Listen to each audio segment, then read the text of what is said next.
Merci Monsieur le Président. Le rapport qui nous est présenté rappelle qu'il ne peut y avoir de transition écologique sans justice sociale. Nous ne pouvons imposer des mesures environnementales qui pénalisent les plus précaires. L'écologie ne peut être un luxe réservé à quelques-uns, elle doit être accessible à toutes et tous. L'écologie doit être populaire. Nous devons veiller à ce que les politiques de transition énergétique n'excluent pas davantage les plus précaires, mais au contraire les protègent et les accompagnent réellement. La rapporteure, Madame Kloot, cite favorablement la mise en place de zones à faible émission dans les grandes villes françaises.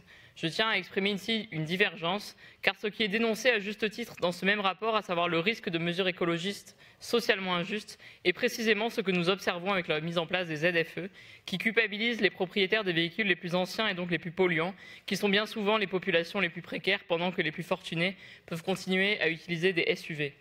Ce dispositif est socialement injuste dès lors que les mobilités alternatives de transport accessibles ne sont pas effectives ou que le reste à charge pour le remplacement de son véhicule est inatteignable.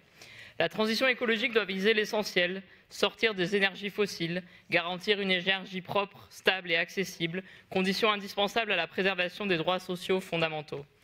Mais au-delà de l'enjeu social, cette transition vers les énergies renouvelables est aussi une question de souveraineté et de paix. La ruée mondiale vers les ressources rares intensifie les conflits. Faut-il rappeler que l'un des premiers réflexes de Donald Trump pour soutenir l'Ukraine fut d'exiger un accès privilégié à leurs terres rares, à leurs matériaux rares? Le lien est clair, plus les ressources se raréfieront, plus les conflits s'aggraveront.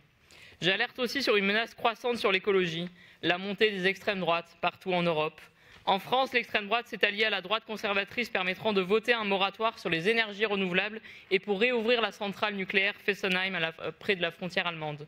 Heureusement, hier, notre Assemblée nationale a pu rectifier le tir, mais cela démontre les dangers du climato-scepticisme des droites extrêmes et conservatrices en Europe et dans le monde.